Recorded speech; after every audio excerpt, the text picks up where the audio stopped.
আজকের এই বিশেষ তৃতীয় মাত্রায় যে দুজন অতিথি হয়ে এসেছেন তারা আমার দীর্ঘদিনের পরিচিত, তারা আমার শুভাকাঙ্ক্ষী, তারা সবসময় আমার ভালো চায়। কিন্তু আজকের দিনে আমার মনে হচ্ছে তারা সত্যি সত্যি আমাকে খুবই বিপদগ্রস্ত করে ফেলেছেন। কারণ আজকে যে বিষয় নিয়ে, যাকে নিয়ে আলোচনা, আজ 25শে বৈশাখ, রবীন্দ্রনাথকে নিয়ে আলোচনা। রবীন্দ্রনাথ নিয়ে তারা এত বেশি জানেন, এত বেশি কথা তাদের কাছে রয়েছে যে আজকে এই অনুষ্ঠানের এই মাঝখানে বসে আমার রবি ঠাকুরের একটা লাইন মনে পড়ছে যে বিপদে মোরে রক্ষা করো, এ নয় মোর প্রার্থনা, বিপদে আমি না যেন করি ভয়। সাহস আপনারা, কারণ আপনারাও রবীন্দ্রনাথকে দীর্ঘদিন ধরে চেনেন।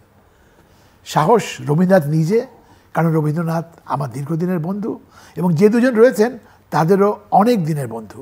সুখে দুঃখে শোকে রবীন্দ্রনাথ সবসময় আমাদের পাশে ছিলেন, থাকবেন, রয়েছেন। প্রথম যার সঙ্গে আপনাদের পরিচয় করিয়ে দেব তিনি সৈয়দ মোহাম্মদ শাহেদ, বাংলা একাডেমির সাবেক মহাপরিচালক এবং রবীন্দ্র সৃজনকলা বিশ্ববিদ্যালয়ের উপাচার্য। আর আমার ডান পাশে রয়েছেন ডক্টর সৌমিত্র শেখর। যারা নিয়মিত চ্যানেল আই দেখেন তাদের কাছে ইস্পাহানি বাংলাবিদ অনুষ্ঠানে তিনি অত্যন্ত প্রিয় একটি মুখ। আর পেশাগত জীবনে তার পরিচয় কবি নজরুল বিশ্ববিদ্যালয়ের উপাচার্য। দুজনকে আজকের অনুষ্ঠানে স্বাগত। আমি যে কথা বলেছি যে রবীন্দ্রনাথ নিয়ে কথা বলতে গেলে আমার পক্ষে কথা বলা অনেক কঠিন, কিন্তু যারা দর্শক রয়েছেন তারা নিশ্চয়ই আপনাদের কথা শুনতে খুবই আগ্রহী হবেন।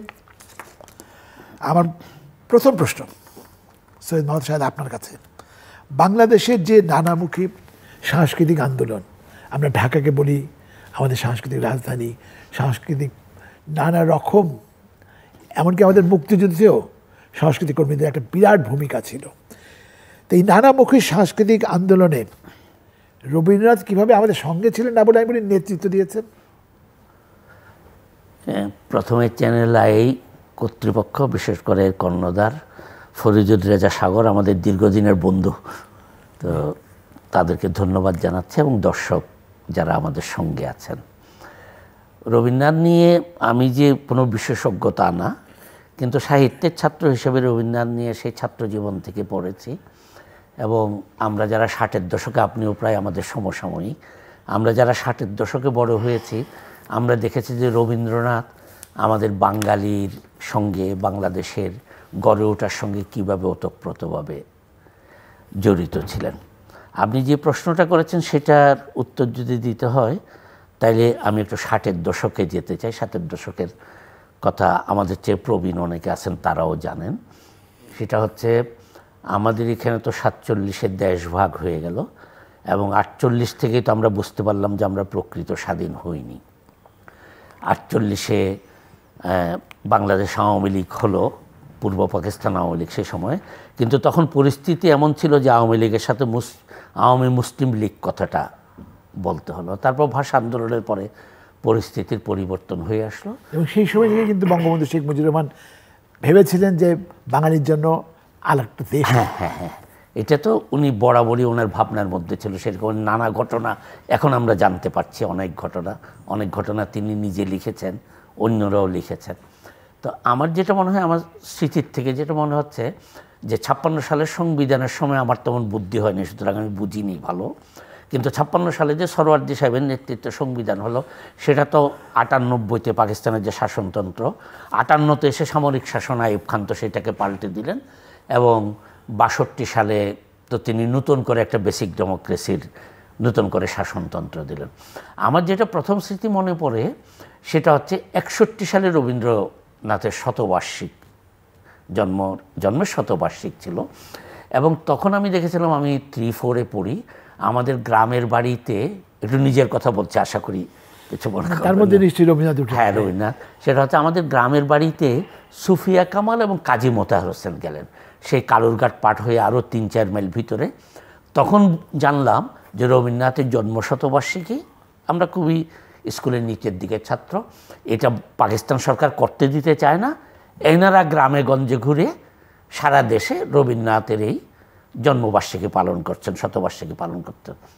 এখন আমি বুঝতে পারি এটা ছিল আসলে বাঙালির যে স্বকীয়তা, রবীন্দ্রনাথ আমাদের ঐতিহ্যের অংশ, রবীন্দ্রনাথকে নিয়ে আমরা অগ্রসর হতে পারি, এই জিনিসটাকে সামনে নিয়ে আসা। সুতরাং আইয়ুব খানের শাসনের পরে আমার ক্ষুদ্র বিবেচনায় মনে হয় যে প্রথম যেটা নিয়ে আমরা দাঁড়িয়েছিলাম এই আমাদের বাঙালিত্ব সামনে আনার জন্য, একটা ভবিষ্যৎ স্বাধীন বাংলাদেশ সামনে আনার জন্য, সেটা রবীন্দ্রনাথকে অবলম্বন করে। এবং আমরা এটা জানি যে আমাদের সাংস্কৃতিক আন্দোলনের যে একটা বড় অংশ ছায়ানট তখনও হয়নি, রবীন্দ্র জন্মশতবার্ষিকীতে এটাকে কেন্দ্র করে গড়ে উঠেছিল।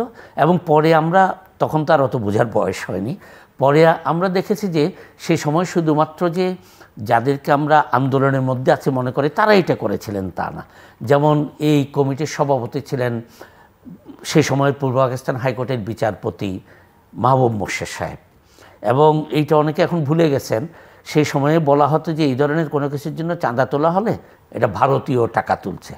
সেই কারণে সেই কমিটির যিনি কোষাধ্যক্ষ হয়েছিলেন তিনি ছিলেন সিটিং আইজি, আমাদের এখন সেলিনা খালেক ওনার বাবা হাফিজউদ্দিন সাহেব। সুতরাং একদিকে যেমন শিক্ষকরা, সাংবাদিকরা একত্রিত হয়েছিলেন এই আন্দোলনে, বিচার ব্যবস্থায় যারা ছিলেন উচ্চ পদে, নানা রকমভাবে প্রশাসনের সঙ্গে যারা ছিলেন, যারা বাঙালিতে বিশ্বাস করতেন, তারা এসেছিলেন। এবং তারপরে তো ছায়ানট গঠিত হলো। তো আমার বারবার মনে হয় যে আমাদের সাংস্কৃতিক আন্দোলন, যেটা 60-এর দশকে আমাদের রাজনৈতিক আন্দোলনকে এগিয়ে নিয়ে গেছে, সেখানে রবীন্দ্রনাথ আমাদের একটা ধ্রুবতারার মতো ছিলেন, তাকে সামনে নিয়ে আমরা এগিয়ে গেছি অনেকটা। তারপরে যদি আমার সহকর্মী সৌমিত্র শেখরও এগুলি জানে, সেটা হচ্ছে যখন বলা হলে যে না, এখানে রবীন্দ্রনাথের বই পড়তে দেওয়া হবে না, রবীন্দ্রনাথের গান রেডিও টেলিভিশনে গাওয়া যাবে না, এবং রবীন্দ্রনাথের ছাপা বই ভারত থেকে এখানে পড়ানো যাবে না, সেটার বিরুদ্ধে যে আন্দোলন গড়ে উঠল, সেটাই তো কালক্রমে আসলে 69-এর গণ আন্দোলন এবং 71-এর স্বাধীনতা সংগ্রামের পর্যবেসিত হলো। সুতরাং আমরা মনে করি যে রবীন্দ্রনাথ আমাদের এই বাংলাদেশের গড়ে ওঠা, বাংলাদেশের যে প্রতিষ্ঠা, স্বাধীন সার্বভৌম, এটার সাথে একেবারে ওতপ্রোতভাবে জড়িয়ে আছেন। ডক্টর সৌমিত্র শেখর, আপনি তো দীর্ঘদিন ঢাকা বিশ্ববিদ্যালয়ে অধ্যাপনা করেছেন, এখন কবি নজরুল বিশ্ববিদ্যালয়ের উপাচার্য। তরুণদের মনে রবীন্দ্রনাথ এখনও কিভাবে থাকছেন বা রয়ে গেছেন?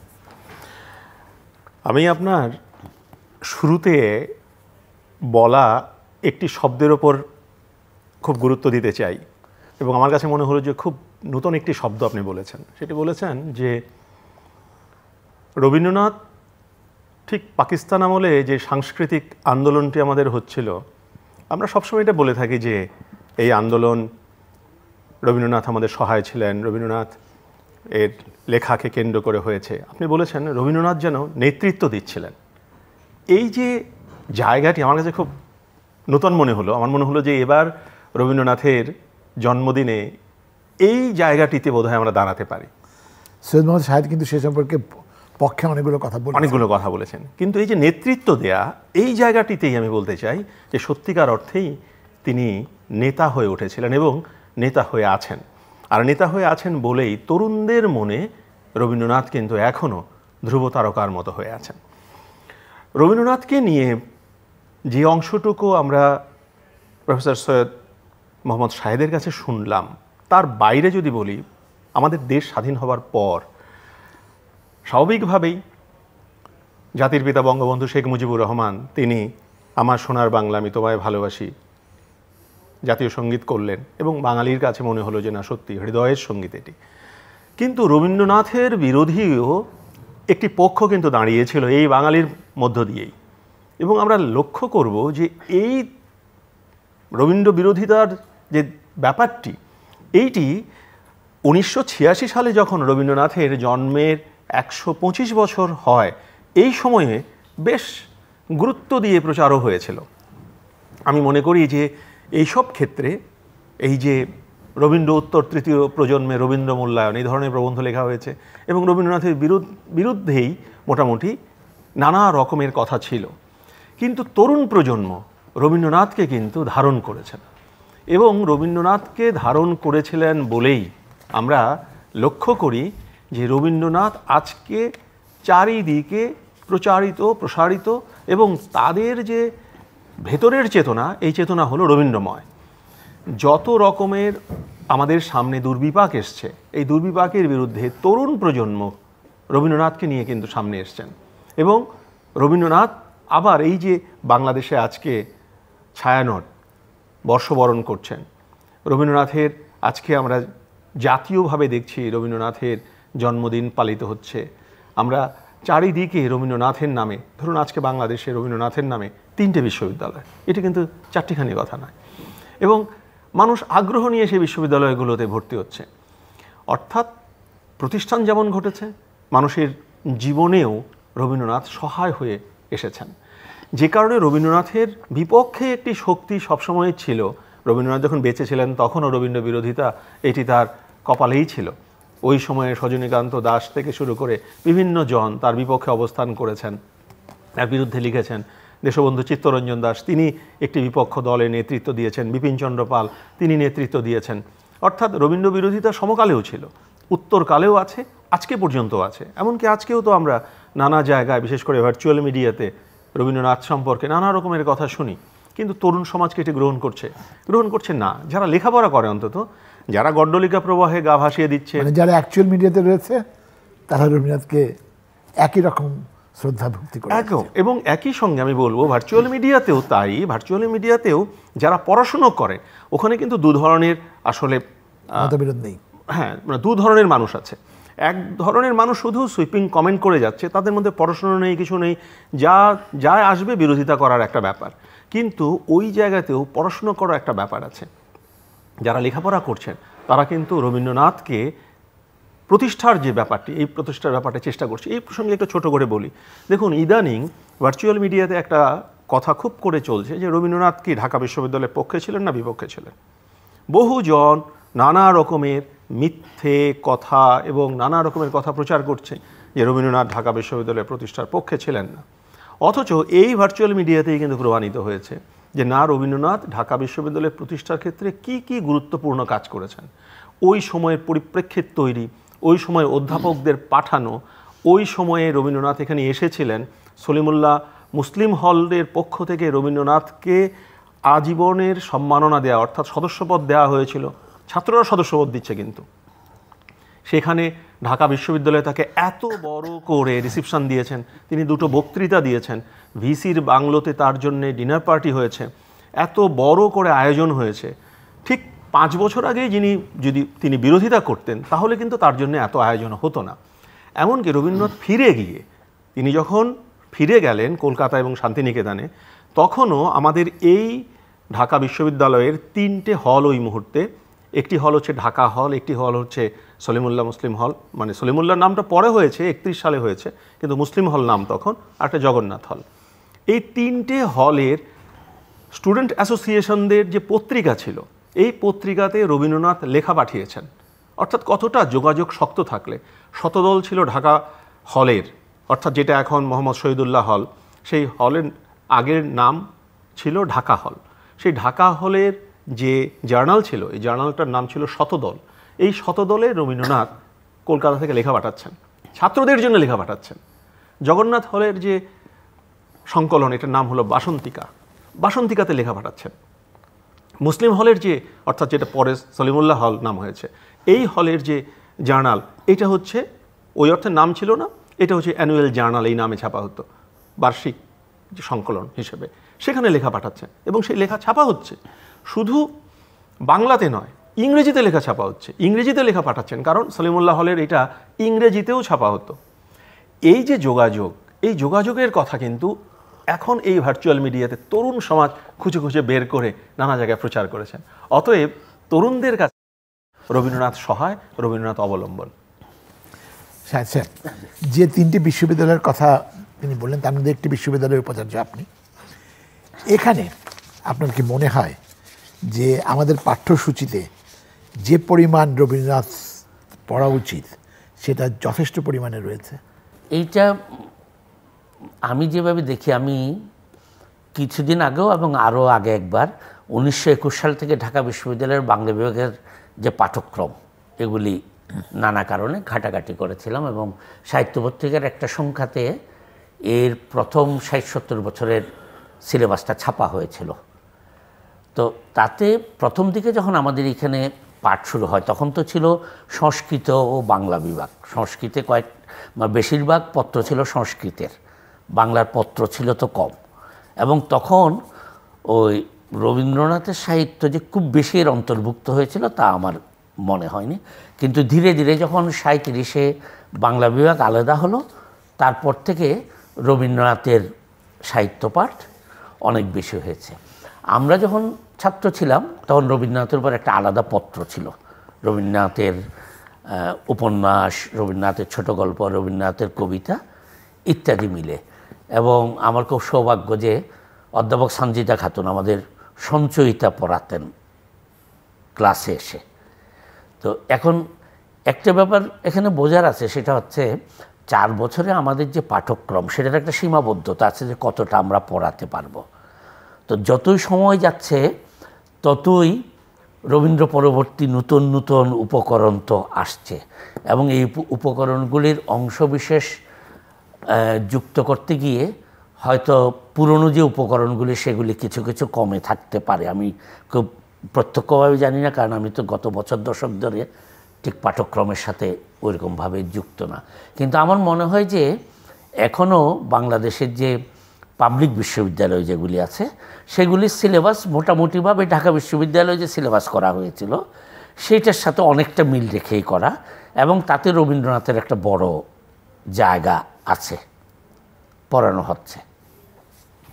আপনাদের বিশ্ববিদ্যালয়ে? আমাদের বিশ্ববিদ্যালয়ে যেটা হচ্ছে, আমাদের তো বাংলা বিভাগ নেই, কিন্তু আমাদের যে বিভাগগুলি আছে আমাদেরটা তো পরিবেশন কলা ভিত্তিক বিশ্ববিদ্যালয়, যার ফলে আমাদের অগ্রাধিকার হচ্ছে সঙ্গীত, নাট্যকলা, নৃত্যকলা, এই তিনটা। তার সঙ্গে হচ্ছে ফ্যাশন ডিজাইন, বিবিএ। এখন আমরা কম্পিউটার সায়েন্স যুক্ত করার জন্য উদ্যোগ নিয়েছি। আমাদের এখানে একটা হচ্ছে যেই বিভাগেরই ছাত্র হন তার 100 নম্বরের রবীন্দ্রনাথ পাঠ করতে হয় বাধ্যতামূলকভাবে। রবীন্দ্রনাথের জীবন, রবীন্দ্রনাথের লেখা এই মিলে একটা পড়তে হয়। আরেকটা হচ্ছে আমাদের যে নাট্যকলা বিভাগ, সেখানে রবীন্দ্রনাথের নাটক নিয়ে বেশ কিছু কোর্স আছে। আমাদের যে নৃত্যকলা বিভাগ, সেখানে রবীন্দ্রনাথের নৃত্যকলা, বিশেষত তার যে নৃত্যনাট্য, এগুলি নিয়ে একাধিক কোর্স আছে। আমাদের যে সঙ্গীত বিভাগ, সেখানে 3টা বিষয়ে মেজর করা যায়। একটা হচ্ছে রবীন্দ্রসঙ্গীত, একটা নজরুল সঙ্গীত, একটা লোকসঙ্গীত। তো আমরা যেমন নামটা লিখেছি, আমরা চেষ্টা করছি যে আমাদের পাঠ্যক্রম এবং আমাদের কার্যকলাপের মধ্যে রবীন্দ্রনাথকে আমরা ঢুকতেই একটা রবীন্দ্রনাথের ছবি দিয়ে একটা কথা লিখে রেখেছি। সেটা হচ্ছে আমাদের সবচেয়ে বড় শিক্ষা হচ্ছে মনুষ্যত্বের শিক্ষা, সেটাই পরম শিক্ষা। আমাদের বিশ্ববিদ্যালয়ে যারা পড়তে আসবেন তারা যাতে সেই শিক্ষাটা প্রথম গ্রহণ করেন। তাহলে ডক্টর সৌমিত্র শেখর, যত সময় যাচ্ছে ততই কি রবীন্দ্রনাথের কর্মের, চিন্তার প্রাসঙ্গিকতা বাড়ছে আমাদের সমাজে, আমাদের চারপাশে? অবশ্যই বাড়ছে। এবং আমি আপনাকে বলতে চাই এই প্রাসঙ্গিক আলোচনার পরিপ্রেক্ষিতে, সেটা হচ্ছে রবীন্দ্রনাথকে আমরা এখন যেভাবে পড়াই, আমার মনে হয় যে রবীন্দ্রনাথকে পড়ানোর দৃষ্টিভঙ্গিটা আমাদের পাল্টানো দরকার। রবীন্দ্রনাথের টেক্সট শুধু পড়ালেই হবে না কিন্তু, কারণ রবীন্দ্রনাথ তিনি অনেক লেখা লিখেছেন, কবিতা লিখেছেন, গল্প, উপন্যাস, সেগুলো অনেক লিখেছেন। এখন আমরা নানা জায়গায় দেখছি, আমি জাতীয় কবি কাজী নজরুল ইসলাম বিশ্ববিদ্যালয়ে আছি, ঢাকা বিশ্ববিদ্যালয়েও আছি, এসব জায়গায় খুব কাছে থেকে দেখছি যে বিভাগগুলোতে শুধু টেক্সটকে কেন্দ্র করে পড়ানো হচ্ছে। রবীন্দ্রনাথ এই কবিতাতে কী বলেছেন, এই গল্পে কী বলেছেন, কবিতা পাঠ, ছন্দ, অলঙ্কার, কিন্তু উপযোগিতার যে জায়গাটি, রবীন্দ্রনাথ আমাদের কেন প্রয়োজন, এই উপযোগিতার জায়গাটিতে কিন্তু আমাদের এখন গুরুত্ব দেওয়ার সময় এসছে। কারণ এখন আমরা 4th ইন্ডাস্ট্রিয়াল রেভলিউশনের দিকে যাচ্ছি, এবং 4th ইন্ডাস্ট্রিয়াল রেভলিউশনের জন্যে যে পরিপ্রেক্ষিত তৈরি হয়েছে বিশ্বময়, এখানে আমাদের ছেলে মেয়েদেরকে শুধুই আজকে থেকে 100 বছর 150 বছর আগের যে চিন্তা বা ভাবনা, সেই পরিপ্রেক্ষিতে যে সিলেবাস তৈরি হয়েছিল সেটি দিয়ে পড়ালে কিন্তু হবে না। আমি খুব গুরুত্ব দিতে চাই এই জায়গায় যে রবীন্দ্রনাথের মধ্যে যে ধ্যান ধারণা রয়েছে, ওই উপযোগিতার কথা বললাম, এই উপযোগিতা অর্থনীতিতে কেমন, এই উপযোগিতা কৃষিতে কেমন, এই উপযোগিতা মনুষ্যত্ব বিকাশে কেমন, এই উপযোগিতা আমাদের ফ্যামিলি এর বন্ডিংয়ে কেমন, পরিবার বাঁচিয়ে রাখা, সংস্কৃতিকে বাঁচিয়ে রাখা কেমন, এই যে চিন্তা, এই চিন্তাকে কিন্তু আজকে আমাদের ছেলেমেয়েদের কাছে দেওয়া দরকার। এটি শুধু রবীন্দ্রনাথ নন, রবীন্দ্রনাথের সাথে সাথে আমি বলবো নজরুল বা আমাদের এরকম মহাত্মা যারা আছেন তাদের, কারণ তারাই হচ্ছেন আমাদের পথ প্রদর্শক। আজকে দেখুন, আমাদের জীবনে আমরা বাঙালি হিসেবে নিজেদেরকে গর্ব করি, ঠিক আছে, কিন্তু আমরা কি আমাদের এমন কোনো মনীষী আছেন যাদের জন্মের 500 বছর পালন করতে পারছি না কিন্তু।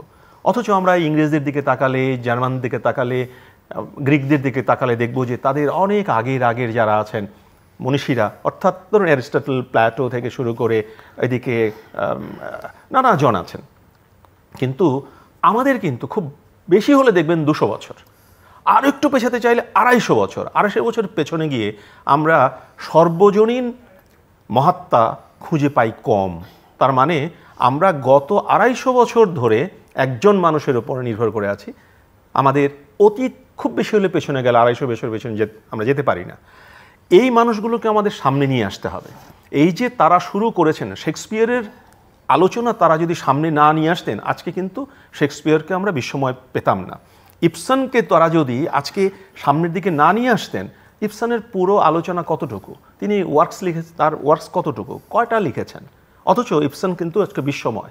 হ্যাঁ, এখন আমরা যেমন রবীন্দ্রনাথকে নিয়ে আসছি, এটা আরো 200 বছর পর থাকবে। ওই জায়গাটাতেই আমরা বলতে চাই যে রবীন্দ্রনাথকে তার উপযোগিতার বিচারে, যে আমার 400 বছর পরেও রবীন্দ্রনাথের চিন্তা, এই চিন্তা কি করে প্রযুক্ত হতে পারে। রবীন্দ্রনাথের যেটা বললাম কৃষি ভাবনা, এই কৃষি ভাবনাতেই আমরা এখন আসলে এগোচ্ছে। রবীন্দ্রনাথের যে শিক্ষা ভাবনা, রবীন্দ্রনাথ যে এই যে কলোনিয়াল একটা পরিস্থিতিতে শান্তিনিকেতন গড়ে উঠেছিল কিভাবে, কলোনি ছিল ব্রিটিশ কলোনির বিরুদ্ধে গিয়ে তিনি কিন্তু নিজে বললেন যে আমি একটা বিশ্ববিদ্যালয় করব।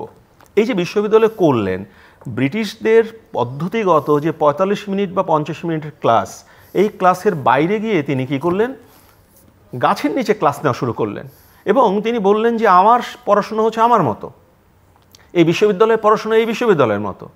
যে কারণে অনেকেই আমরা তখন দেখেছি যে শান্তিনিকেতন থেকে পাশ করে এলে, অর্থাৎ বিশ্বভারতী থেকে পাশ করে এলে আমাদের এখানে আবার আলাদা ডিগ্রি করতে হতো। মফজল হায়দার চৌধুরী তিনি শান্তিনিকেতন থেকে করে এসছেন, বিশ্বভারতী থেকে করে এসছেন, তাকে এখানে আবার একটা ডিগ্রি করতে হয়েছে, করে তবে চাকরি করতে হয়েছে। এই যে পরিপ্রেক্ষিতকে রবীন্দ্রনাথ একটা চ্যালেঞ্জ করেছিলেন যে কলোনির মধ্য থেকে অ্যান্টি কলোনিয়াল যে অ্যাপ্রোচ, এই যে চেতনাটি, যে তোমাদের মধ্যে থেকে আমি আমার স্বদেশীপনার কথা বলবো, মনুষ্যত্বের বিকাশের কথা বলবো, গাছের নিচে বসে থেকে আমরা ক্লাস করাবো, আমার ছেলে মেয়েদেরকে দল ধরে নিয়ে যাব বনের মধ্যে, সেখানে গিয়ে সে গাছ চিনবে, প্রকৃতির সঙ্গে পড়াশোনা, প্রকৃতির সাথে পড়বে, সে পাখি চিনবে। এই যে আজকে আমরা পাখি হারিয়ে ফেলছি, আজকে ভাবুন রবীন্দ্রনাথের ওই যে চিন্তা, আজকে যদি আমাদের এই যে নতুন করে শিক্ষা ব্যবস্থা কিন্তু তাই এসছে, কি এসছে, যে ছেলে মেয়েদেরকে প্রকৃতিতে নিয়ে যাও। রবীন্দ্রনাথ তো সেটাই চেয়েছিলেন। রবীন্দ্রনাথ তো ক্লাসরুম থেকে তাদেরকে নিয়ে বলেছিলেন তোমরা যাও, বনে যাও, বনে গিয়ে এই গাছগুলো দেখো তো, এই গাছগুলো কি, এই পাখিগুলোকে দেখো তো, এই পাখিগুলো কি, পাখিগুলোর নাম কি। এবং রবীন্দ্রনাথের চমৎকার একটা কথা আছে, যেটা আমি সব জায়গায় প্রায় বলি, যে রবীন্দ্রনাথ বলেছেন দেশ মানে ভূমি বা মাটি নয়, দেশ মানে শুধু মানুষও নয়, দেশ মানে প্রকৃতি, তার লতা পাতা, গুল্ম, পাখি, বাঘ, সমস্ত কিছু নিয়ে হলো দেশ। আমরা যখন অন্য কোথাও চলে যাব, ইংল্যান্ডে, আমেরিকায়, ওখানে গিয়ে যদি একটা বাবুই পাখির জন্য আমার প্রাণ কাঁদে বা একটা শব্দ শুনে মনে হয় যেটা বাংলাদেশের পাখি, তাহলে আমি বাংলাদেশের কথা মনে করব। তা না হলে ঘর তো সব জায়গায় একই, চার কোনো ঘর, সেটি বাংলাদেশেও যা, বিদেশেও তাই। অতএব রবীন্দ্রনাথের স্বাদেশিকতা, রবীন্দ্রনাথের গ্রাম ভাবনা, রবীন্দ্রনাথের মনুষ্যত্ব চিন্তা, রবীন্দ্রনাথ যেভাবে বাঙালিকে বাঙালি হতে বলেছেন এবং বিশ্ব মানব হওয়ার জন্য ডাক দিয়েছেন, যেটা গুরুসদয় দত্ত পরবর্তীকালে তার কথার মধ্যে আরও স্পষ্ট করে বলে দিয়েছেন যে বিশ্বমানব হবি যদি শাশ্বত বাঙালি হ, ওইটি কিন্তু মূলত রবীন্দ্রনাথেরই বার্তা। রবীন্দ্রনাথ আমাদেরকে বাঙালিত্বের মধ্য দিয়ে বিশ্বমানব হওয়ার জন্য ডাক দিয়েছেন। আজকে তো রবীন্দ্র পাঠের উপযোগিতা সেখানেই। কিন্তু শান্তিনিকেতন নিয়ে অনেক কথা তো রয়েছে, পাশে শ্রীনিকেতন প্রতিষ্ঠার ব্যাপারে একটা কথা হয়ে রয়েছে। তারপরে বলা হয়েছিল যে এখানে জমিদারি দেখাশোনা, সমাজ চিন্তা, এগুলো ব্যাপারের জন্যই তিনি শান্তিনিকেতন প্রতিষ্ঠা করেছিলেন, সেরকম একটা কথাও কিন্তু প্রচলিত ছিল। না, সেটা তো একটা ব্যাপার ছিলই, যে আপনি প্রথমত কি হলো শান্তিনিকেতনে যেটা, সেটা মহর্ষি দেবেন্দ্রনাথ ঠাকুর তিনি একটা আশ্রম করবেন বলে খুললেন এবং সেখানে ব্রহ্মচর্যশ্রম বলে আজকের ভাষায় কিন্ডার গার্ডেন করলেন বাচ্চাদের পড়ানোর জন্য। সাঁওতালি বাচ্চারা পড়লো, ছোট ছোট বাচ্চারা।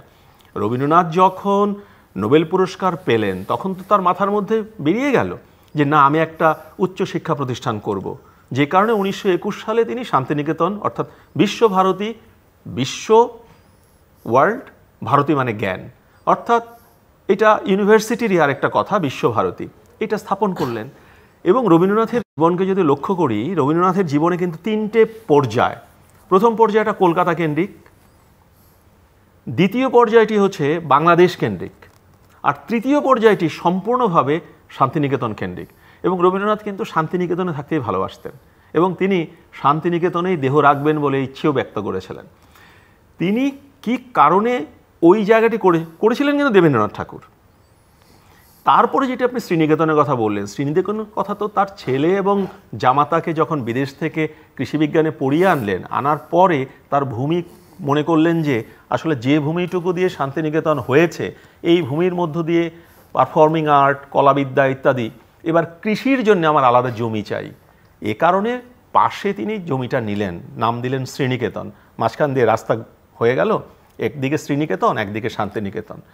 রবীন্দ্রনাথের তো একটা বড় চিন্তা থেকেই এটা হয়েছে। কেউ কেউ এটা বলতে পারেন যে ওখানে তিনি ব্যবসা করা বা ইত্যাদি, আপনি যেটা বলছেন এটি গবেষণায় উঠে আসে না। সৈয়দ মোহাম্মদ শাহেদ, যে অংশটার কথা বললেন বাংলাদেশের রবীন্দ্রনাথ, আমরা জানি যে বাংলাদেশে তার প্রচুর সৃষ্টি রয়েছে, সেগুলো নিয়ে কি আপনি আমাদের একটু বলবেন আজকে? মানে একটা হচ্ছে যে অধ্যাপক সৌমিত্র সরকার যেটা বললো, শান্তিনিকেতন তো ছিল অনেকটা দেবেন্দ্রনাথ হিমালয়ে যাবেন, কোনো দিকে যাবেন, পথে ওখানে থামবেন। এবং রবীন্দ্রনাথের যে ছেলেবেলা জীবন স্মৃতি দুটোতেই আছে। প্রথমবার যখন রবীন্দ্রনাথ যান সেখানে খোয়াইতে পানি দেখে পানি আনার ব্যবস্থা করতেন ইত্যাদি ইত্যাদি। এবং দু একটা বইতে আমি পড়েছি তিনি শিলাইদহ আসলে এই ধরনের একটা প্রতিষ্ঠান করার কথা ভেবেছিলেন, কিন্তু নানা কারণে ওনার তো আসলে সবচেয়ে প্রিয় জায়গা ছিল শাহজাদপুর। উনি, আমরা শাহজাদপুর বলছি, উনি সাজাদপুর লিখতেন, দন্তিয়া স দিয়ে লিখতেন সাজাদপুর। কিন্তু দেবেন্দ্রনাথ, রবীন্দ্রনাথের বাবা যখন একসময় ঠিক করলেন যে জমিদারি ভাগ করে দেবেন, তখন শাহজাদপুর পড়ে গেল গগেন্দ্রনাথদের ভাগে। এবং রবীন্দ্রনাথ একটুখানি মনক্ষুণ্ণ হয়েছিলেন। চিঠিপত্রে পাওয়া যায় যে এই জায়গাটা তার এত প্রিয় জায়গা, এখানে তিনি পোস্টমাস্টার থেকে শুরু করে অনেক গল্প লিখেছেন ওই জায়গাটা ঘিরে। তখন তো বাধ্য হয়ে তিনি শিলাইদহের দায়িত্বে গেলেন। তো এই বাংলাদেশে অনেককে আমি বলতে শুনেছি যে রবীন্দ্রনাথ যদি, যারা এগুলি নিয়ে জ্ঞান রাখা, আমি তো অত জ্ঞান রাখিনি এটা নিয়ে, তারা বলছেন যে রবীন্দ্রনাথ যদি আসলে পূর্ববঙ্গে না আসতেন, এসছিলেন বাধ্য হয়েই, তার বাবা তাকে পাঠিয়েছিল, কিন্তু তিনি যদি পূর্ববঙ্গে না আসতেন এবং এইভাবে নৌকায় চড়ে গ্রামান্তরে ঘুরে না বেড়াতেন, তাহলে রবীন্দ্রনাথের সৃষ্টির জন্য যে মানসিকতা দরকার এটি হয়তো গড়ে উঠত না। ইন্দিরা দেবীর একটা চিঠিতে আছে, বলছে যে ওই এপার গঙ্গা ওপার গঙ্গা মধ্যেখানে চর শিব সদাগর। তো বলছেন আমি এখন আমার নৌকাটাকে পানির থেকে নিয়ে চরের উপর লাগিয়েছি এবং সেই শিব সদাগর হয়ে বসে আছে। তার যে গড়ে ওঠার চারপাশে পরিবেশ তো একটা বড় ভূমিকা পালন করে। এবং আমরা জানি যে ঠাকুরবাড়ির যে পরিবেশ, সেখান থেকে তো পূর্ববঙ্গের পরিবেশগুলি একেবারেই অন্যরকম, এইদিকে চলে আসা। তো এইখানে না আসলে তার এই রচনাগুলি, অনেকগুলি কবিতা, অনেকগুলি গল্প, এগুলি আমরা পেতাম কিনা। অথবা সৌমিত্র সরকার যেটা বলছে, তার যে কৃষি ভাবনা, মানে তিনি কৃষি নিয়ে এতটা চিন্তা করতেন কিনা, কৃষক নিয়ে এতটা চিন্তা করতেন কিনা, ফলন নিয়ে এতটা চিন্তা করতেন কিনা। এমনকি নোবেল প্রাইজের টাকা দিয়ে তিনি কৃষকদের জন্য একটা ব্যাংক করার চেষ্টা করছেন, যদিও তার পুরা টাকাই তখন চলে গেছে। এখন যে আমরা সামাজিক ব্যবসার কথা বলছি, তিনি সেই কাজ তো তিনি অনেক আগে করেছেন, যে তার টাকাটা দিয়ে কৃষকদের ঋণ দিয়ে কৃষকদের আধুনিক উপকরণ করা। এমনকি সেই সময়ে তিনি যন্ত্র দিয়ে চাষ করা যায় কিনা, শিলাইদহে সেই সময়ে তিনি ছোটোখাটো বৈদ্যুতিক যন্ত্র লাগিয়েছিলেন, যাতে ওগুলি দিয়ে আলো জ্বালানো যায় এবং কৃষিকাজও করা যায়। তো এই পুরো পূর্ব বাংলার যে পর্বটা, সমুদ্র সরকার যেটা বলছে যে প্রথমটা তো একেবারেই কলকাতা কেন্দ্রিক, এবং পরের লেখাতে তো বোঝা যায় যে কলকাতাকে তো যে ইটের পরে ইট, মাঝে মানুষকৃত, মধ্যে মানুষকৃত, এসব নানা রকমের টেক্সট থেকে তো আমরা দেখি যে উনি খুব অপছন্দ করেছেন এই গলি জর্জর কলকাতা। কিন্তু পূর্ব বাংলার পরিবেশটা তার খুব ভালো লেগেছিল এবং এখানে সৃষ্টি তো আমরা জানি যে অনেক। হ্যাঁ, এবং এখানকার সৃষ্টি এবং ওইখানকার সৃষ্টি সব মিলিয়ে গিয়ে যে আমরা এপার ওপার বাংলার দুই বাংলারই কবি, বাঙালির কবি, এই কথাগুলোকে সেই জন্য এসছে। দেখুন, রবীন্দ্রনাথের জন্মকে যদি আমরা জানি কলকাতা জন্ম, এই কলকাতা জন্মকে যদি আমরা ধরি, তাহলে রবীন্দ্রনাথ পূর্ব দিকে এসছেন, পশ্চিম দিকে গেছেন। কলকাতা হচ্ছে কেন্দ্র, পূর্ব দিক হচ্ছে বাংলাদেশ, শিলাইদহ, মানে আমাদের এই অঞ্চলে প্রতিশর ইত্যাদি, শাহজাদপুর। আরেকটা হলো ওই দিকে পশ্চিম দিকে, মানে হচ্ছে এই শান্তিনিকেতন। রবীন্দ্রনাথের লেখার চারিত্র বদলে গেছে। রবীন্দ্রনাথ যখন পূর্ববঙ্গে এসছেন, পূর্ববঙ্গে আসার রবীন্দ্রনাথ কিন্তু নদীপথে পূর্ববঙ্গে ঢুকেছেন। নদীপথে পূর্ববঙ্গে ঢুকতে গেলে যেটা ঘটেছে, তার কাছে একটা ছবির মতো, মানে ধরুন ক্যামেরা যেরকম এভাবে করে করে নাটকের মধ্যে আমরা দেখি যে এইভাবে গ্রাম, রবীন্দ্রনাথের জীবনে গ্রাম, সবুজ গ্রাম এই প্রথম দেখলেন। রবীন্দ্রনাথের সেই জীবন স্মৃতিতে তিনি বলছেন, তিনি যখন শান্তিনিকেতনে গেলেন, প্রথম পালকি দিয়ে নিয়ে আসা হয়েছিল। ট্রেনে নামার পরে অনেকটা দূর তো, তাকে পালকিতে করে নিয়ে আসা হয়েছিল। পালকি থেকে তিনি দেখলেন যে সন্ধে হয়ে গেছে। তিনি বললেন, আমি চোখ বন্ধ করে, লিখছেন, আমি চোখ বন্ধ করে ঘরের মধ্যে ঢুকে গেলাম যে কালকে সকালবেলায় দিনের আলোতে আমি প্রকৃতি দেখব। কিন্তু সকালবেলায় ঘর থেকে বেরিয়ে তিনি দেখলেন যে লাল হয়ে আছে মাটি, ধূসর হয়ে আছে মাটি, পাতা পড়ে আছে, খসখসে পাতা। এটি হচ্ছে পশ্চিমবঙ্গের, বিশেষ করে শান্তিনিকেতনের প্রকৃতির বর্ণনা, বৈশিষ্ট্য তিনি বর্ণনা দিয়েছেন তার জীবন স্মৃতিতে। আর বাংলাদেশের যখন প্রবেশ করেছেন, তখন তিনি বললেন যে এখানে সুখ দুঃখ বিরহ মিলনপূর্ণ জীবনের ছবি পাওয়া গেল। এবং তিনি নদী দিয়ে ঢুকেছেন। নদী দিয়ে ঢোকার মধ্যে যেটা ঘটলো, তিনি গ্রাম দেখলেন এবং এর মধ্য দিয়ে তিনি প্রবেশ করলেন তখন মানুষ দেখলেন। এই মানুষ দেখার কারণে কিন্তু রবীন্দ্রনাথের লেখার চারিত্র গেল পাল্টে। আমরা সোনার তরী পেলাম, আমরা মানুষে পেলাম, আমরা কল্পনা পেলাম, এবং যে কারণে রবীন্দ্রনাথ মানুষের হৃদয়ে স্থান পেয়েছে, এই পুরো লেখাগুলো এখানে পেয়েছি। এবার শান্তিনিকেতনের কথা আপনি বলছেন, রবীন্দ্রনাথের একটা নির্দিষ্ট বয়সের পরে তিনি যখন, এমনকি গীতাঞ্জলিতেও বেশ কয়েকটি লেখা আছে, কয়েকটি গান আছে, সেটি আমাদের শিলাইদহে লেখা, এবং তিনি পূর্ববঙ্গে থেকে এই গানগুলো লিখছেন। সেখানে তার সুস্পষ্ট করে দিনক্ষণ তারিখ আছে, তো সেই তারিখে আমরা দেখতে পাই, এবং সেখানে সাধারণ মানুষের কথা লেখা, সেখানে তার চিন্তার কথা লেখা আছে। রবীন্দ্রনাথ যখন চলে গেলেন, পশ্চিমের দিকে থিত হলেন, অর্থাৎ শান্তিনিকেতনে থিত হলেন, তখন তার মধ্যে একটা অধ্যাত্মবোধের জাগরণ ঘটল। তখন তার মধ্যে সেই ব্রহ্মত্ব, যে রবীন্দ্রনাথের যে স্পিরিচুয়াল রাইটিংসগুলো পাই আমরা, এই লেখার অধিকাংশই হচ্ছে ওইখানে যাওয়ার পরে রবীন্দ্রনাথের লেখার মধ্যে আত্মা প্রধান এলো, মানুষের বোধ নিয়ে প্রথম এলো, এবং নানা কিছু, এবং ওইখানে বসে শিক্ষা নিয়ে তিনি ভেবেছেন, যে কারণে বিশ্বব্যাপী নানা জনের সাথে আলাপ করে তিনি চাইনিজ অধ্যাপকদের সাথে কথা বলেছেন এবং শান্তিনিকেতনে তাদেরকে আমন্ত্রণ জানিয়েছেন। তিনি ইটালিয়ান অধ্যাপকদের সাথে কথা বলেছেন, এবং হিটলারও তাকে কিছু বইপত্র পাঠিয়েছিলেন ওই সময়ে অধ্যাপকদের হাত দিয়ে। রবীন্দ্রনাথ ওখানে একটা বিশ্ব জ্ঞানের ভাণ্ডার করে খানিকটা স্পিরিচুয়ালিজমের আরাধনা করেছেন, এবং ওর মধ্য দিয়েই নিজের বোধের মধ্যে একটা পরিবর্তন, সেটি ঠিক ঈশ্বরত্বের দিকে নন, ভেতরে তিনি আর একটা বোধ তার মধ্যে কাজ করেছে, যে কারণে তিনি চ্যালেঞ্জ করেছেন, অর্থাৎ নিজের মধ্যে যেন একটা শক্তি তিনি খুঁজে পেয়েছেন। সেটা কি মনুষ্যত্ব বলবো? মনুষ্যত্ব তো বটেই, মনুষ্যত্বর মধ্যেও যেটির সাথে আমার একটা কথা মনে হয়, যে লালনের যে চিন্তা চেতনাটা যে ছিল, যে লালনের মধ্যে তিনি মনের মানুষ খুঁজেছেন, অর্থাৎ আমার মধ্যেই আমার যেন একটা কিছু আছে। বাড়ির পাশে যে পড়শির কথা বলেছেন, যে আরশিনগরের যে পড়শি, সেই পড়শির কথা বলেছেন, মনের মানুষ, এইটি যে কারণে তোমার সৃষ্টির পথ রেখেছ আকীর্ণ করে বিচিত্র ছলনা জালে হে। এই যে বিচিত্র ছলনা জালে হে, ছলনাময়ী, ঈশ্বরকে ছলনাময়ী বলেছেন তিনি। ঈশ্বরকে জীবনের শেষ দিকে মৃত্যু অবধারিত জেনে কেউ ঈশ্বরকে চ্যালেঞ্জ করে? রবীন্দ্রনাথ চ্যালেঞ্জ করেছেন। এইখানেই রবীন্দ্রনাথ কিন্তু আরেকটা শক্তির প্রতিভূ হয়েছেন, এবং যে শক্তি জাগ্রত হয়েছে মনুষ্যত্ব থেকে।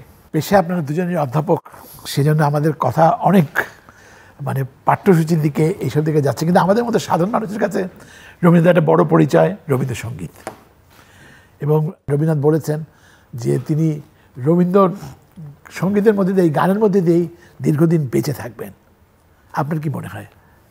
আমি একটু তার আগে ওই যে সাধারণ মানুষের কথাটা বলি, সেটা হচ্ছে রবীন্দ্রনাথের সান্নিধ্যে যারা খুব ছোট ছিলেন, পরে যখন তারা লেখালেখি করেছেন, বিশেষত গানের লোকজন, তাদের একাধিকজন লোক লিখেছেন যে তিনি যে অত বড় একজন মানুষ ছিলেন বুঝতে পারেননি, অর্থাৎ খুব সহজে তার কাছে যাওয়া যেত। এবং একটা ঘটনা আমি পড়েছিলাম যে দুপুরবেলা তিনি একটু ঘুমোতেন খাওয়ার পরে, তো উনি তো খোলা জায়গাতে, চারদিকে জানলা, রবীন্দ্রনাথের শান্তিনিকেতনের বাড়িগুলি তো অনেকেই দেখেছি আমরা, তেমন তো আড়াল নেই, চারদিকে সব খোলা, বাতাস আসতে পারে। তো স্কুলের ছেলেবেলারা সব কল করতে করতে ওনার ঘুম ভাঙিয়ে দিয়েছে। তো রবীন্দ্রনাথ বলছে যে তোমরা তো আমার ঘুম ভাঙিয়ে দিলে। তো বলছেন যে এই যে পাখি কিচিরমিচির করছে তাতে অসুবিধা হয় না, আমরা একটা অটোগ্রাফ নিতে এসে ঘুম ভাঙালাম তাতেই অসুবিধা হয়। মানে তার কাছে দেখে যে কোনো কেউ যেতে পারতো একেবারে সাধারণ, মানে পূর্ববঙ্গে তো বটেই, মানে সৌমিত্র সরকার যেটা বলছে, তিনি যখন একটা আধ্যাত্মিক সাধনার মধ্যে যাচ্ছেন তখনও যেতে পারতো। এবং আরেকটা ঘটনা আমার খুব মাঝে মাঝে মনে হয়, সেটা হচ্ছে রবীন্দ্রনাথের একটা কুকুর ছিল। তো রবীন্দ্রনাথ ওই মাখন আনতেন, হয়তো পাশ্চাত্যের কোনো জায়গার মাখন, যেটা টিনের মধ্যে পাওয়া যেত। তো তিনি যখন কুকুরকে খেতে দিতেন রুটির উপর মাখন লাগিয়ে দিতেন কুকুরকে। তো এখন তার যে কাজের লোকজন তারা তো আর মাখন লাগানো ইয়ে সবাই খেতে পারছে না, ওরা খুব আজকের ভাষায় বলতে পারে টার্গেট করে থাকতো কোন দিন কুকুরকে ওই মাখন ছাড়া রুটি দেওয়া যায়। তো কুকুর এটা খেতে চাইতো না। তখন রবীন্দ্রনাথ উঠে জিজ্ঞেস করতেন যে ও খায়নি কেন, নিশ্চয়ই তুমি মাখন দাওনি। অর্থাৎ একেবারে সাধারণ মানুষের এই যে অত বড় মাপের একজন মানুষ, এটা তার জীবন আচরণে বোঝা যেত না। আর রবীন্দ্রসঙ্গীতের কথা যেটা, সেটা হচ্ছে ডিএল রায়ের ছেলে দিলীপ কুমার রায়ের একটা, তার বাবাকে নিয়ে স্মৃতিকথা আছে। তো সেইখানে দিলীপ রায় তার বাবাকে বলছেন যে এসব গান টান যে লেখে এত কষ্ট করছো, এগুলি তো 20, 30, 40, 50 বছরও থাকবে না। তো ডিএল রায় বলছেন যে না, আমারটা রবিবাবুরটা অনেক দিন থাকবে, 50 বছরের কিছু হবে না। তা আমরা তো এখনও রবীন্দ্রসঙ্গীত ছাড়া আমাদের জীবন অসম্পূর্ণ মনে হয়। আমার অন্তত মনে হয় যে সকালে উঠে একটু রবীন্দ্রনাথের ভালো দুটো গান। তো রবীন্দ্রনাথ নিজেও বলছেন যে তার অন্যান্য রচনার কী হবে এই নিয়ে ভবিষ্যৎবাণী খুব বেশি করেননি, কিন্তু বলছেন যে আমার গান ছাড়া বাঙালি থাকতে পারবে না, এই ধরনের কাছাকাছি ধরনের, হয়তো আমার বাক্যটা একদম হুবহু না, এই ধরনের কথা বলেছেন। তো সেটা তো আমরা দেখছি যে রবীন্দ্রনাথের পরে রবীন্দ্রনাথ চলে গেছেন, তো অনেক বছর হয়ে গেছে, তারপর অনেক নতুন গান হয়েছে, 163তম, হ্যাঁ অনেক অনেক নতুন গান হয়েছে। কিন্তু তারপরেও এখনও আমরা বাংলা গানের কথা বললেই আমাদের বাঙালিদের কিন্তু হৃদয়ের গান এখনও রবীন্দ্রসঙ্গীতই। অন্যদের আমি খাটো করছি না, তাদেরও সঙ্গে আছে, কিন্তু এটা একটা বড় ব্যাপার। আরেকটা হচ্ছে বিশ্ব পরিচিতি। সেটা হচ্ছে আমি বাইরে যাওয়ার সুযোগ হয়েছে নানা সময়ে, যে কোনো বাংলা গান করলেই ওরা বলে ট্যাগর সং, মানে যে কোনো একটা বাংলা গান হলে, অর্থাৎ আমাদের যে গানের বিশ্ব পরিচিতি সেটা রবীন্দ্রনাথের গানের মধ্যে দিয়ে এখনও এই এত বছর পরও সেদিক থেকে তো তার গান খুবই গুরুত্বপূর্ণ। আপনিও নিশ্চয়ই গান নিয়ে এরকমই ধারণা পোষণ করেন। নিশ্চয়ই, বিশেষ করে রবীন্দ্রনাথের গানের মধ্যে যে এত বিষয়ের বৈচিত্র্য, তিনি আসলে টার্গেট করে করে গান লিখেছেন এবং বাঙালিকে অনেক কিছু শিখিয়েছেন। বাঙালির 6 ঋতু আমরা তো জানি, কিন্তু এই 6 ঋতু চেনার যে কোনো উপায় আছে, এই উপায় রবীন্দ্রনাথ মনে হয় এইভাবে গান না লিখলে আমরা চিনতে পারতাম না। গানের মধ্যে দিয়ে যে প্রার্থনা করা যায় এইটি আমরা বুঝতে পারতাম না তিনি যদি তার যে ব্রহ্মসঙ্গীতগুলো না লিখতেন। তিনি প্রকৃতির মধ্যেও যে নানা রকমের বিচিত্রতা আছে সেটি তুলে ধরতেন যদি না, তাহলে আমরা কিন্তু বুঝতে পারতাম না। আজকে কি হয়েছে, পহেলা বৈশাখ আমরা পালন করি, এসো হে বৈশাখ এসো এসো, আজকের ভাষায় বলি এটা তো থিম সঙ্গে পরিণত হয়েছে। অর্থাৎ এসো হে বৈশাখ এসো এসো এটা না গাইলে মনে হয় না যে পয়লা বৈশাখ এসছে। রবীন্দ্রনাথকে জানতেন যে তার গান এই রকম মর্যাদা পাবে, কিন্তু রবীন্দ্রনাথ বৈশাখকে কেন্দ্র করে, নববর্ষকে কেন্দ্র করে এই যে ঋতু উদযাপন করে গেছেন। এইভাবে প্রত্যেকটি ক্ষেত্রে, বর্ষা তো রবীন্দ্রনাথের প্রিয় ঋতু, ফাল্গুনের যে গানগুলো গেয়েছে অসাধারণ। এমনকি এই যে বাহির বলে দূরে থাকুক, ভেতর বলে আয় না, খুব আধুনিককালে খুব প্রিয় গান না, বহুজন এটা গেয়েছেন। আপনি ভাবুন এই কথাগুলো রবীন্দ্রনাথের প্রাণ চায় চক্ষু না চায় এই গানের সাথে হুবহু মিল। অর্থাৎ আপনি রবীন্দ্রনাথের কথাকে আপনি একটু অন্যরকম করে এই যুগে পরিবেশন করলে আপনাকে বলতে হবে যে এটা আপনার নিজের গান, আসলে রবীন্দ্রনাথের গান। যে গানটির কথা আমি বললাম, রবীন্দ্রনাথের প্রাণ চায় চক্ষু না চায়, এই গানটি আমি দেখেছি এই দুটো গান তুলনা করে একদম এক গান। অর্থাৎ রবীন্দ্রনাথ যেন আমাদের কথা বলে গেছেন গানে, সুরের মধ্য দিয়ে। এবং সুরের কথা খুব গুরুত্বপূর্ণ। আমরা অনেকে শান্তিনিকেতন বা বিশ্বভারতীকে অনেক সময় দোষ দিই। রবীন্দ্রনাথ অনেক কষ্ট করে এই সুরগুলো করেছেন, এটি যেন তেন ভাবেন না। রবীন্দ্রনাথের সুরের পেছনে যে চিন্তা, এবং রবীন্দ্রনাথের সুরের পেছনে শৈলজারঞ্জনের যে ভূমিকা অসাধারণ। বাংলাদেশের আরেক কৃতি সন্তান শৈলজারঞ্জনের কথা যে আমরা অনেকে ভুলে গেছি, বাংলাদেশের নেত্রকোনার মানুষ, তাকে বলা হয় রবীন্দ্রনাথের গানের ভাণ্ডারী। তাকে দায়িত্বই দেওয়া হয়েছিল সুর করবার জন্য, তিনি সুর করেছিলেন এবং সঙ্গীত ভবনের অধ্যক্ষ হিসেবে তাকে নিয়োগ দেওয়া হয়েছিল। রবীন্দ্রনাথের প্রত্যেকটি গানের পেছনে তার আলাদা চিন্তা ছিল, ভাবনা ছিল এবং একটা ব্যাকরণ ছিল। এই ব্যাকরণটা দীর্ঘদিন মান্য হয়েছে। এখন আমরা নিজেদের মতো করে হয়তো গাইতে পারি, কিন্তু তারপরেও সেইটিকে আলাদা করে আমাদের সম্মান জানানো প্রয়োজন। রবীন্দ্রনাথের গান কিন্তু আমাদের পৃথক ধারার একটি সম্পদ। হয়তো এইটাই বুঝেই রবীন্দ্রনাথ বলেছিলেন যে আমার সমস্ত সৃষ্টি যদি লয়প্রাপ্ত হয় তাহলে আমার সঙ্গীত অনেক দিন বেঁচে থাকবে। তিনি বলেননি চিরস্থায়ী হবে, কিন্তু অনেক দিন বেঁচে থাকবে, এই কথাটি তিনি বলেছিলেন, যেটি আপনি শুরু করেছিলেন বলা। আমার মনে হয় যে আমি একটু যোগ করি, সেটা হচ্ছে রবীন্দ্রনাথের সাদৃশ্যকতার গান। যে আমাদের জাতীয় সঙ্গীত, ভারতের জাতীয় সঙ্গীত, শ্রীলঙ্কার জাতীয় সঙ্গীতটা অনেকটাও তার অনুকরণে করা। তো এই যুদ্ধের সময় আমরা তো কলেজ শেষ দিকে ইউনিভার্সিটিতে যাব, আর এর আগে আমরা শুনতাম যে রবীন্দ্রসঙ্গীত শুনলে ঘুমিয়ে পড়ে ইত্যাদি ইত্যাদি এরকম। কিন্তু যুদ্ধের সময় আমাদের স্বাধীন বাংলা বেতার কেন্দ্র এবং অন্যান্য যে মাধ্যমগুলি থেকে আমরা গান শুনতাম, তখন আমরা বুঝতে পেরেছি যে এটা কতটা উদ্দীপ্ত করতে পারে মানুষকে। তার যে গানগুলি শুধুমাত্র আমাদের জাতীয় সঙ্গীত না, জাতীয় সঙ্গীত তো বটেই, তার সঙ্গে তার যে অন্যান্য গানগুলি বাজানো হতো তখন, এই যে একলা চলো রে, কিংবা ও আমার দেশের মাটি, এরকমের যে গানগুলি গাওয়া হতো সেগুলো কিন্তু একটা উদ্দীপনার একটা বড় জায়গা। আরেকটা কথা আমার রবীন্দ্রসঙ্গীত সম্পর্কে মনে হয় যে আমাদের জীবনের এমন কোনো কাজ অথবা এমন কোনো অনুভূতি বোধহয় নাই যেটা নিয়ে রবীন্দ্রনাথ লেখেননি। আমি একটা ছোট্ট ঘটনা বলতে চাই, সেটা হচ্ছে শান্তিনিকেতনে জলের কল বসানো যাবে। তো রবীন্দ্রনাথের গান ছাড়া তো কোনো কিছু শুরু হয় না। এটা নিয়ে কী লেখা যায়, একটা টিউবওয়েল বসানো যায় না, বলছে যে এসো তৃষ্ণার জল এসো এসো, হাল চাষের গান থেকে শুরু করে।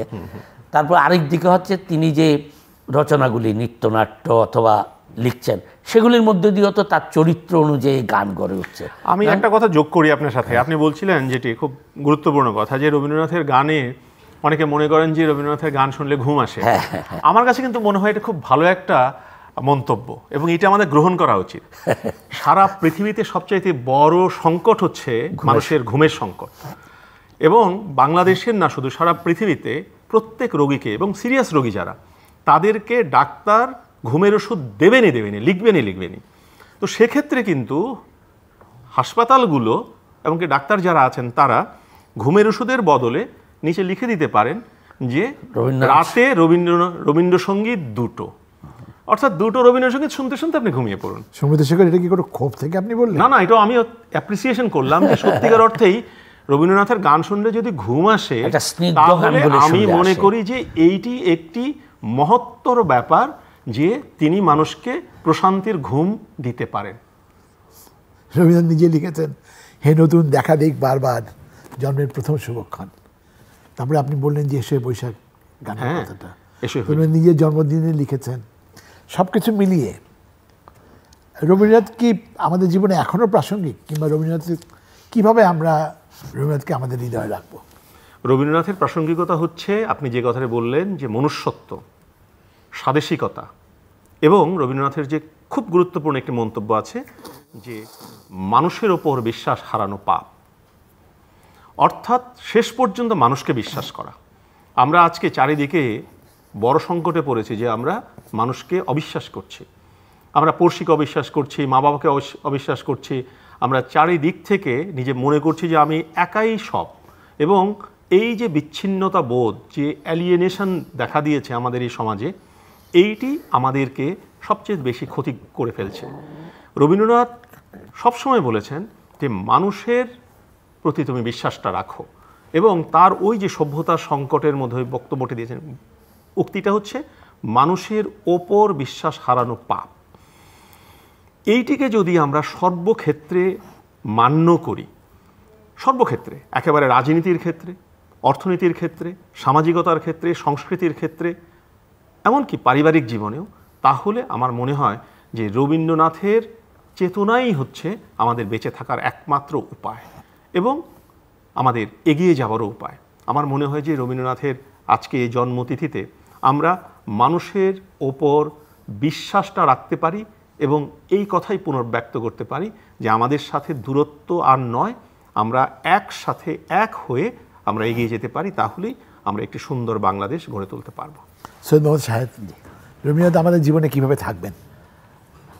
আমার মনে হয় যে এখন আমরা যে সংকটগুলির মধ্যে আছি তার মধ্যে একটা তো হচ্ছে মানবিকতার সংকট, আমাদের মানবিকতা, মূল্যবোধ, আমাদের পাশের বাড়ির লোক না খেয়ে মারা যাচ্ছে কিনা আমরা চিনি না, আমরা নিজের সুবিধার জন্য আরেকজনের ক্ষতি করছি। তো এই জায়গাগুলিতে তো আমরা রবীন্দ্রনাথকে নিতে পারি। আর আরেকটা বড় জায়গা হচ্ছে মনুষ্যত্বের জায়গাটাতে আছে। এই যে আমাদের সমাজের একটা বড় সমস্যা হচ্ছে বৈষম্য। আমরা অনেক অগ্রগতি করেছি, অনেক উন্নয়ন করেছি, কিন্তু আমরা যদি রবীন্দ্রনাথ যেটা বলছেন যে যারে তুমি নিচে ফেলো সে তোমারে টানিছে যে নিচে, যারে তুমি পিছে ফেলো সে তোমারে পশ্চাতে টানিছে, অর্থাৎ আমরা যদি সবাইকে নিয়ে অগ্রসর হতে না পারি, রবীন্দ্রনাথের যে চিন্তাটা, তাইলে কিন্তু আমাদের এই যে অগ্রযাত্রা এটা এক সময় এসে এটা সুষম থাকবে না, হয়তো নানা রকম সংকটের আমরা সম্মুখীন হব। কিন্তু আমাদের এই অগ্রযাত্রাটা যদি আমরা সবাইকে নিয়ে করতে পারি, তাইলে আমার মনে হয় যে রবীন্দ্রনাথের এই চিন্তাকে সামনে নিয়ে আমরা আসলেই অনেকটুকু এগিয়ে যেতে পারবো। রবীন্দ্রনাথ নিজে লিখেছেন, আমার খুশির যত গর্ব অহংকার সবই তোমার থেকে নিয়েছি বারংবার। আসলে আমাদের যা খুশি, আমাদের অহংকার, আমাদের গর্ব, আমাদের ভালো লাগা, এবং অনুষ্ঠানের শুরুতে আমি যে কথা বলেছিলাম যে আমাদের সুখে দুঃখে সবসময় রবীন্দ্রনাথ আমাদের পাশে রয়েছে।